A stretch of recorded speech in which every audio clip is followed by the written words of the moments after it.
վարչապետ Նիկոլ Փաշինյանը։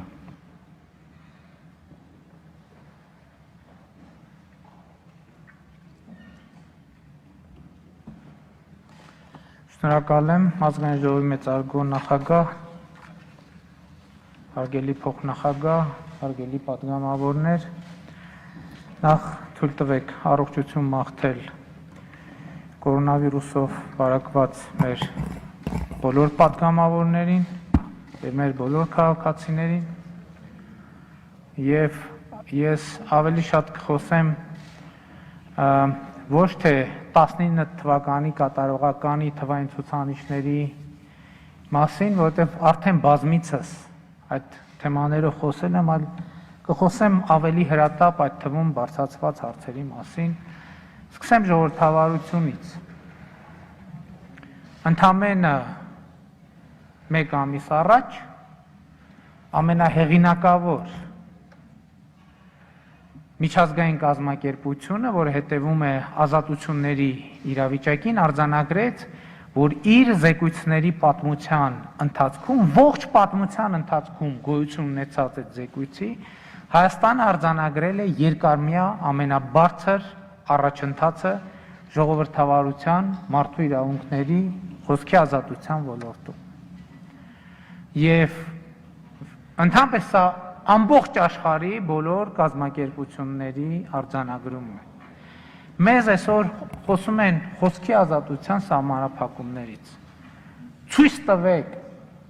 երրորդ հանրապետության պատմության մեջ մի իրավիճակ, երբ առնվազն 3-4,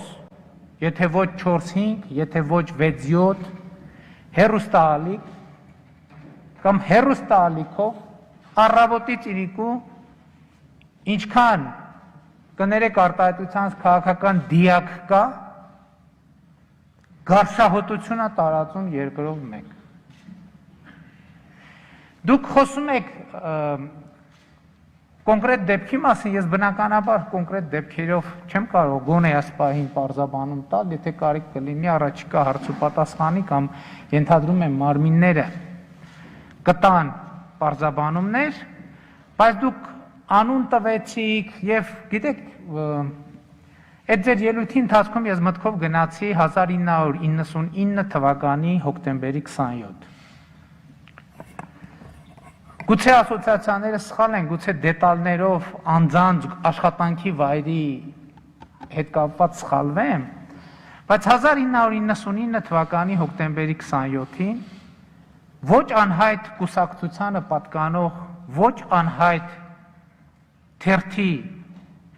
վերջին էջում, որտեղ եթե չեմ սխալվում, աշխատում էր ձեր հիշատակած անձը կամ գուցե չէր աշխատում, էական չի, ձեր ելույթով ուղղակի ես հիշեցի։ 1999 թվականի հոկտեմբերի 27-ին ոչ անհայտ կուսակցությանը պատկանող ոչ անհայտ թերթի վերջին համարում տպագրվել էր Հանրապետության հրապարակի նկարը եւ այդ հրապարակի կենտրոնում դիակ, մարդկային դիակ, 1999 թվականի հոկտեմբերի 27-ին։ Եվ մինչև հիմա էլ առեղծված է, թե այդ ինչպես հենց այդ օրը, հենց այդ նկարը, կարծեմ կար նույնիսկ մակագրություն, համապատասխան լույս տեսավ այդ թերթում։ Գիտեք, այսօր եկեք նայենք, եկեք այլ կերպ տեսակետից նայենք, եկեք ինչպես ենք Հայաստանում խոսքի ազատության ինչ մակարդակ կա եւ խոսքի ազատություն ինչպես է օգտագործվում։ Այսօր առավոտ ես կառավարության նիստում առիթ ունեցա հիշատակել։ Արտակարգ դրության պայմաններում, երբ որ կորոնավիրուսի հետ կապված խոսքի ազատության սահմանափակումներ էին մտցել, ձեր քննադատությանը, մարդու իրավունքների պաշտպանի հորդորներին, նաև այլ հորդորների մենք ականջալուր լինելով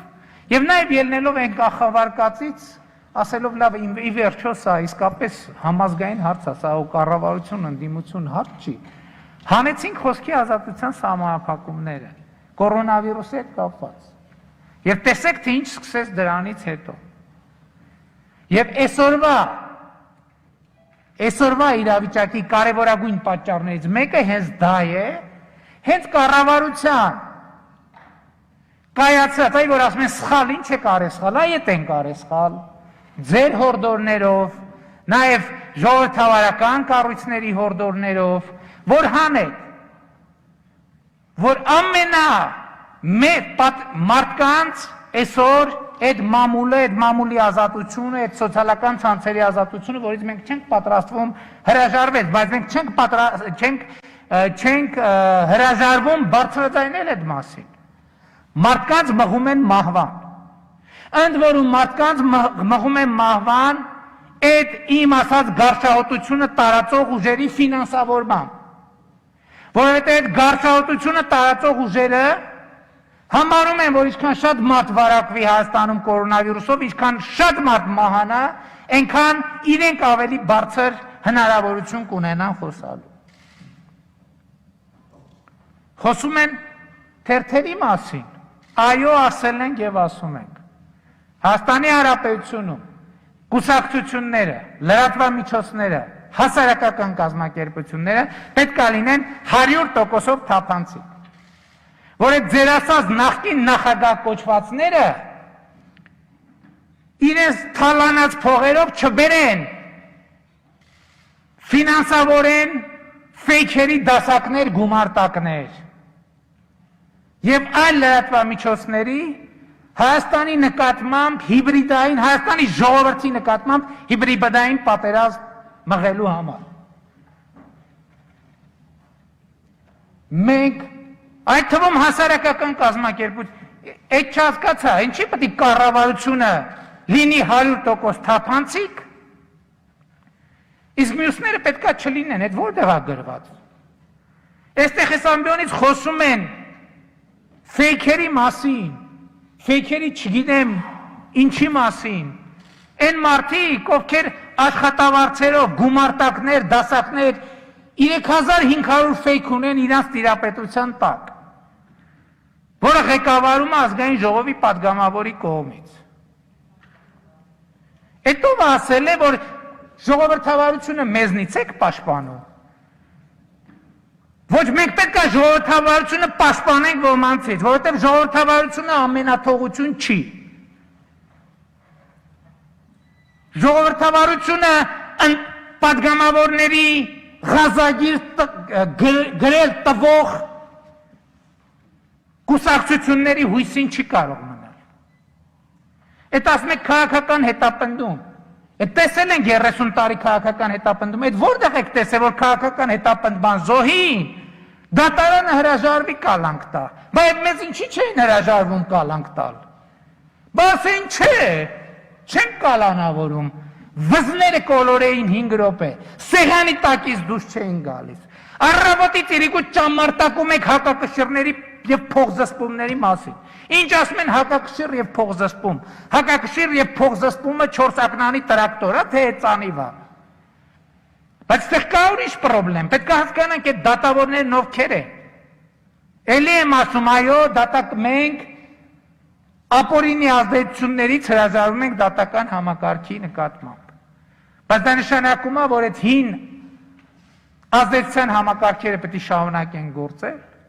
Ոչ, չեն գործելու, թող դրսևորվեն։ Թող դրսևորվեն և ցույց տանք, թե ով է։ Եվ գնալու ենք, այո, բարեփոխ մենք էլի ասելու են, բաղա ինչի միջև հիմա դատարանների հարցը լուծված չի։ Լուծված չի մի պարզ պատճառով, մենք չենք ուզեցել և չենք ուզում խամաճիկային հին համակարգը փոխարինել խամաճիկային նոր համակարգով։ Մենք ուզում ենք, որ երկրում լինի իրական անկախ դատարան։ Այն դատավորը, որ իր համոզմունքով և խղճով և առանց կողմնակի ազդեցությունների և առանց հին կոռուպցիոն կապերի և առանց հին կոռուպցիոն նոստալգիայի կկայացնի որոշում, այդ դատավորը մեր գլխի վրա տեղ ունի։ Այս դատավորը այս երկրի, այս պետության հենասյունն է և մենք ամեն ինչ անելու ենք այդ մարդկանց պաշտպանելու համար և մենք ամեն ինչ անելու ենք այն մյուսներին դուրս շպրտելու համար դատական համակարգից։ Եվ ոչ մի բան մեզ չի կանգնեցնի։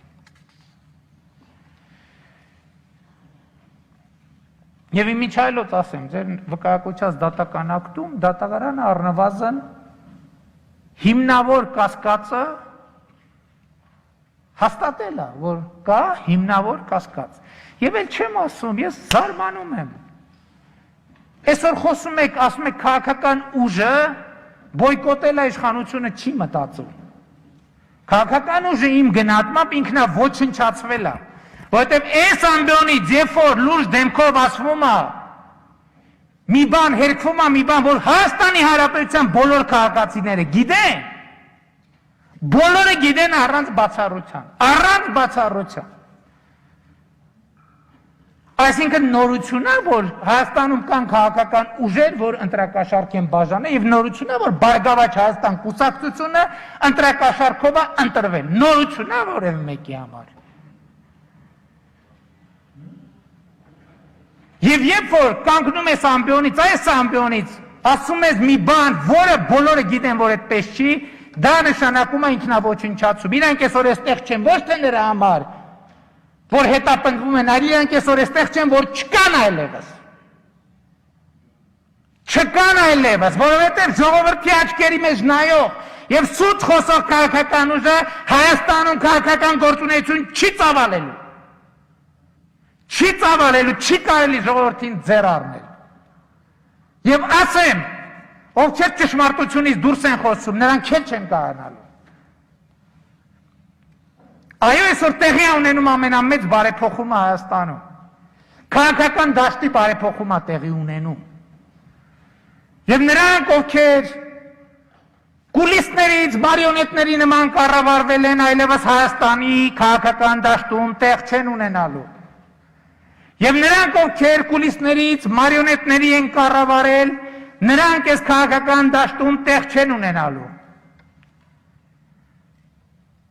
Եվ այո, թույլ տվեք կանխատեսել։ Հաջորդ խորհրդարանական ընտրություններում, հաջորդ խորհրդարանում տեղ են ունենալու միայն ու միայն այնպիսի քաղաքական ուժեր, որոնք աներկբայորեն պաշտպանում են 2018 թվականի ոչ բռնի թավշյա հեղափոխության, ժողովրդական հեղափոխության արժեքները։ Սա չի նշանակում, որ լինելու է, այսօր այդ ուժերից էլ կան, որ մեզ քննադատում են։ Ամենամեծ քննադատելու տեղը իրանք ունեն։ Եվ ամենաշատը իրանց քննադատությունից ենք մենք նեղվում։ Չենք նեղանում, նեղվում ենք։ Որտեւ նրանք քննադատում են, լավ են անում, որ քննադատում են, ապագան իրանցն է։ Այսօր շատ է խոսվում նրա մասին, ով ապագա իշխանությունը, ով ապագա ընդդիմությունը, ապագա իշխանությունն էլ, ընդդիմությունն էլ, այս դահլիճի 100% են ուժերն են, ովքեր կանգնել են եւ ժողովրդին վերադարձրել են իշխանության։ Դրանից դուրս որևէ մեկը այս խորհրդարանում տեղ չի ունենալու։ Որևէ մեկը այս խորհրդարանում տեղ չի ունենալու։ Եվ ես սա ասում եմ ոչ թե որպես վարչապետ, ես ասում եմ որպես Հայաստանի Հանրապետության քաղաքացի։ Եվ ինձ իրավունք եմ վերապահում,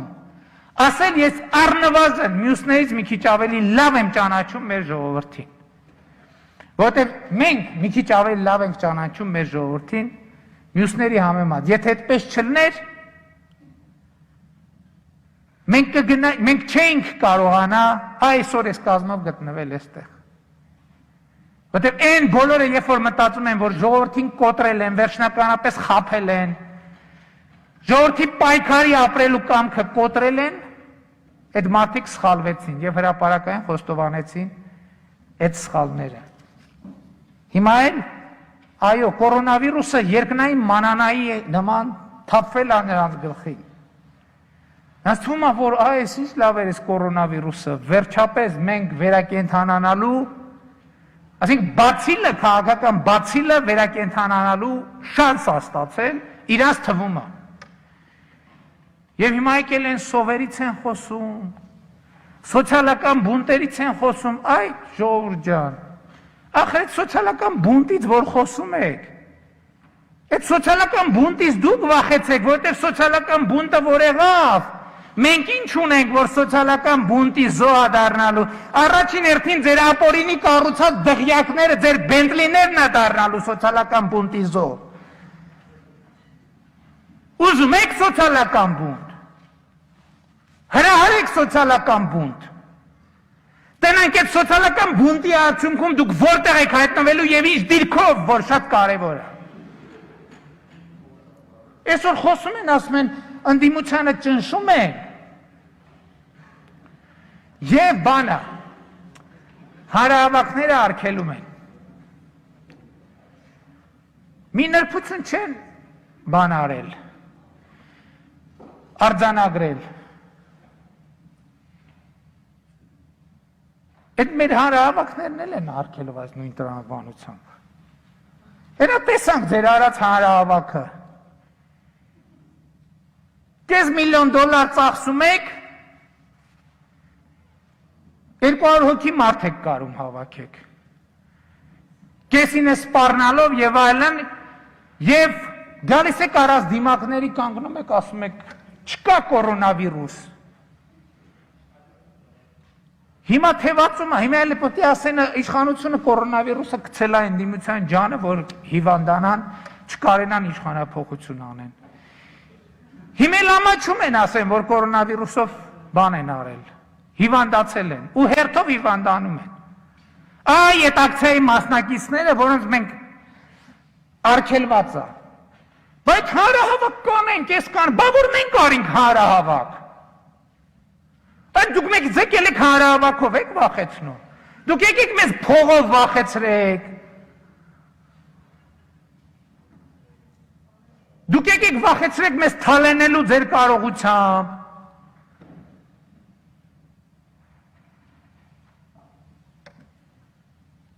Դուք եկեք մեզ վախեցրեք ձեր կրթական ցենզով։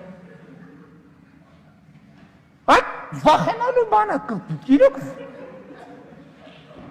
դուք եկել եք մեզ հանրահավաքով վախեցնում եք։ Այ քեզ բան։ Այստեղ են ասեք կանգնեցրեք ինքնաթիռը, իջնող կա։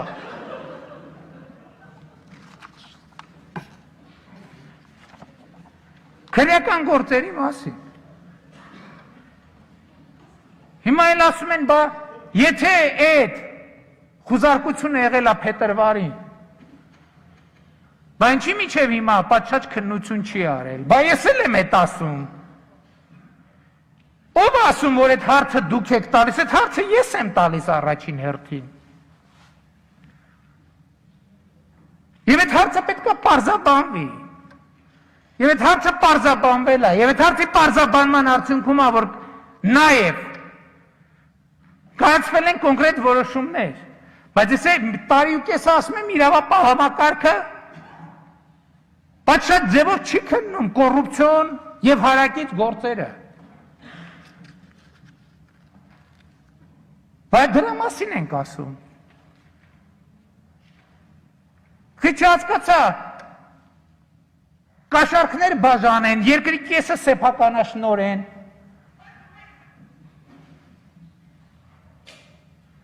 Եմ մեկն էլ մի հոգի եկա են մեկի ընտանիքից ասում է ես եմ բանը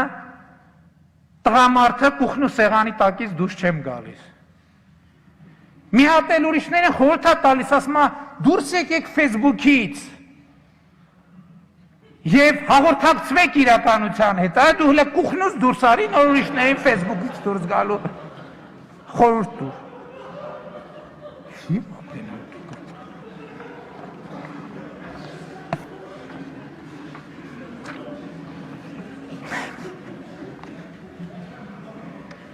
Բայց ես ուզում եմ այնուամենայնիվ վերադառնալ չկատարվածին։ Այնմիջայլոց կապիտալ ծախսերի մասին, որ խոսում եք, ինձ թվում է, թե ես եմ խոսում։ Որովհետև կներեք չնեղանակ էլի հանկարծ։ Բայց դուք սկսել եք այդ կապիտալ ծախսերի մասին այդ հարցադրումներով խոսել։ Են մի քանի իմ վարած խորհրդակցությունից և իմ հրապարակային ելույթներից հետո, երբ որ ես ճշգրիտ այդ նույն բանը ասել եմ։ Հա ճիշտ եք ասում, բայց այդ նույն կապիտալ ծախսերի, եթե այդ ուղղությամբ ենք գնում, բայց բանկային երաշխիքի մասին ինչի եք անընդհատ խոսում, ժողովուրդ ջան։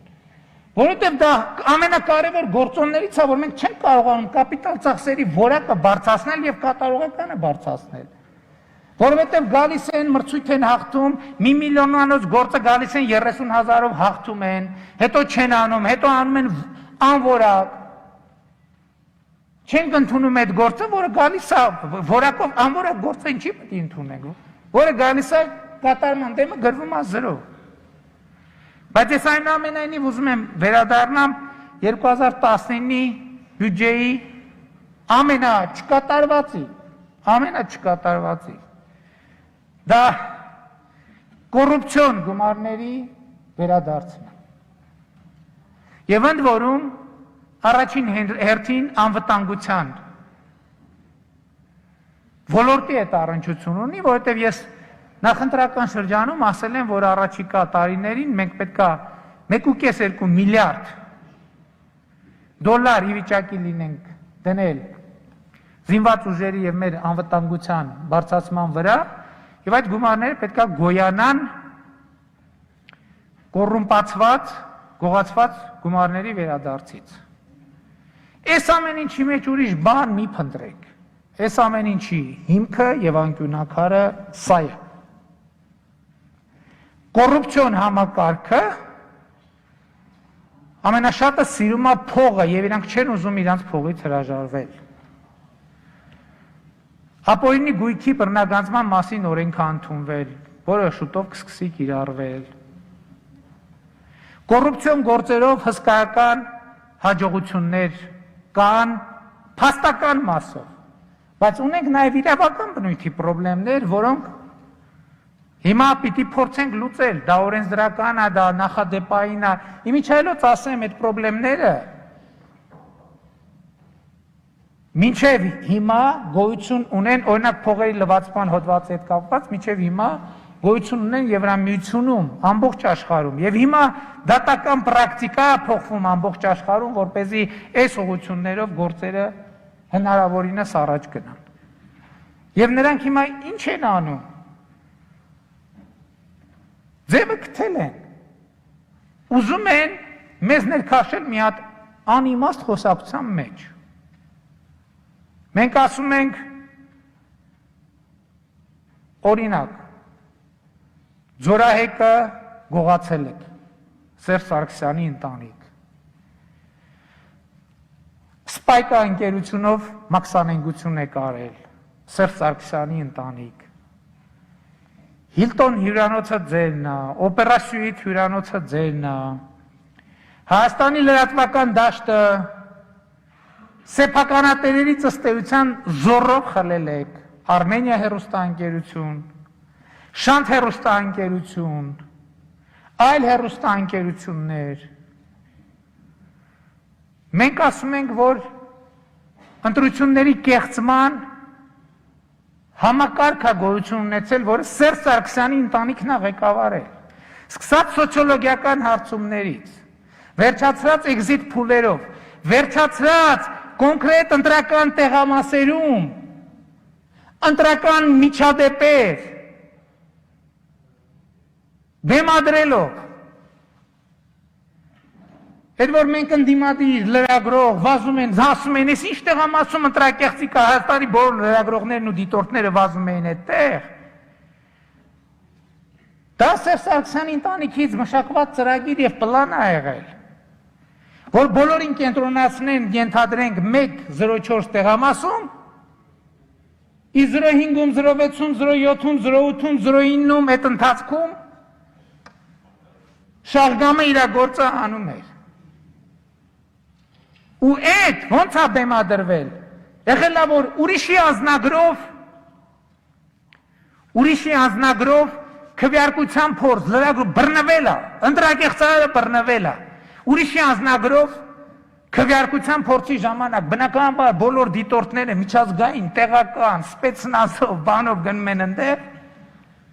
վերջում ինչ է պարզվում, պարզվում է, որ 50-ամյա քաղաքացին սխալմամբ վերցրել էր կնոջ անձնագիրը։ Ու այդ 50-ամյա քաղաքացու ազգանունը նախապես որոշված է եղել Հանրապետականի Այդի Սերժ Սարգսյանի ընտանիքի կողմից, ասել են ուրեմն քաղաքացի ջան, այս ինչ օրը պատահաբար, այս ինչ ժամին կվերցնես, պատահաբար կվերցնես ոչ թե քո այլ կնոջդ, Անձնագիրը կգնաս, կտաս, հետո աղմուկ աղաղակ կլինի սկզբից, այսինքն բեմադրությունը մի ժամ, մինչև մյուս տեղամասերում հարցերը լուծեն։ Հա, հիմա ինչ են, մեզ ասում են, դուք մաքսանենգություն եք անում։ Հիմա ինչի է, ասենք, ինչի է գնալով ավելի կոնկրետանում իմ ընտանիքի վրա, որ մենք մաքսանենք ենք, որ մենք կոռուպցիոներ ենք, որ մենք ռեկետիր ենք եւ այլն։ Այսինքն մեզնից ուզում են ստանան իրենց կերպարը, պատկերացրիք, չէ՞, իրենք հասկացել են, որ իրենց կերպարն է հեղափոխության հիմնական բանը, շարժիչ ուժը։ Իրանք քանի որ ուզում են հեղափոխություն անեն, ուզում են, որ այդ ազատ լրատվամիջոցների ձեռամբ ինձնից կերտեն Սերժ Սարգսյան, ինձնից կերտեն մի հատ իրանց նման մի հատ չարժի չէ բառը ասել ազգային ժողովի ամբիոնից, մի հատ եղկելի կերպար,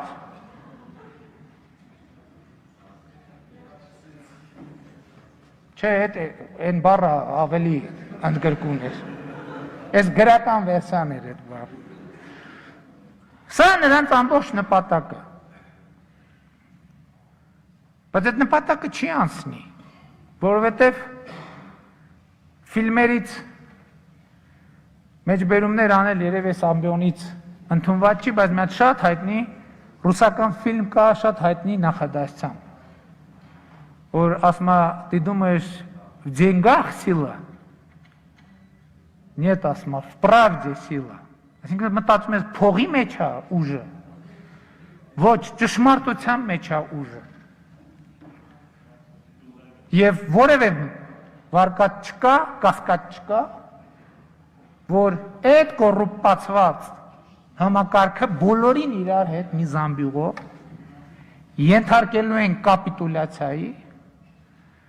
որովհետև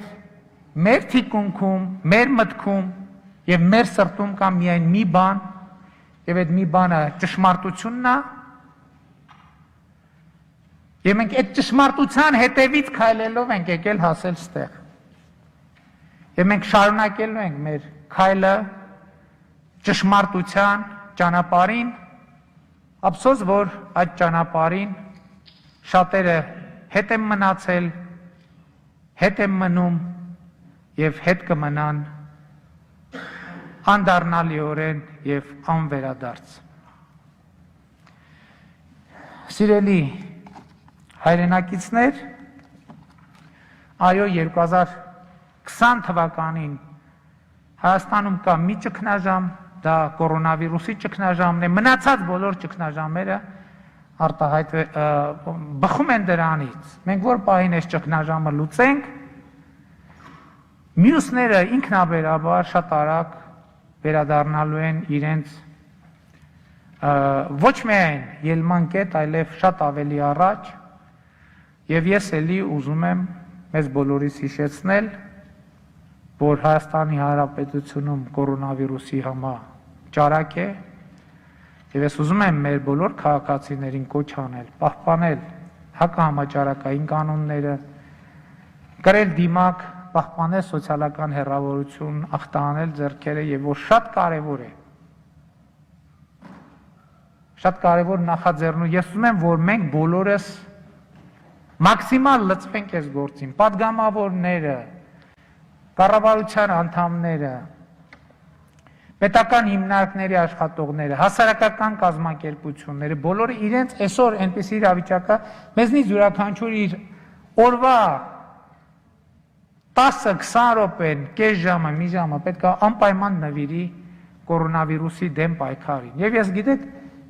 ես վերջերս ինձ հետաքրքրեց եւ խնդրեցի ինձ տեղեկանք տալ, թե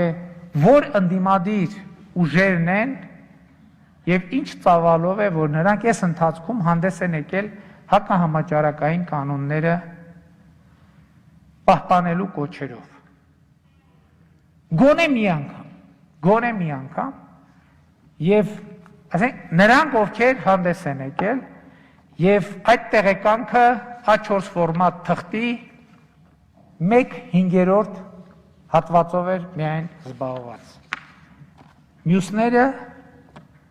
ընդհակառակը սպասում են կորոնավիրուսը աճի, որ ինքը բարգավաճի։ Շնորհակալություն։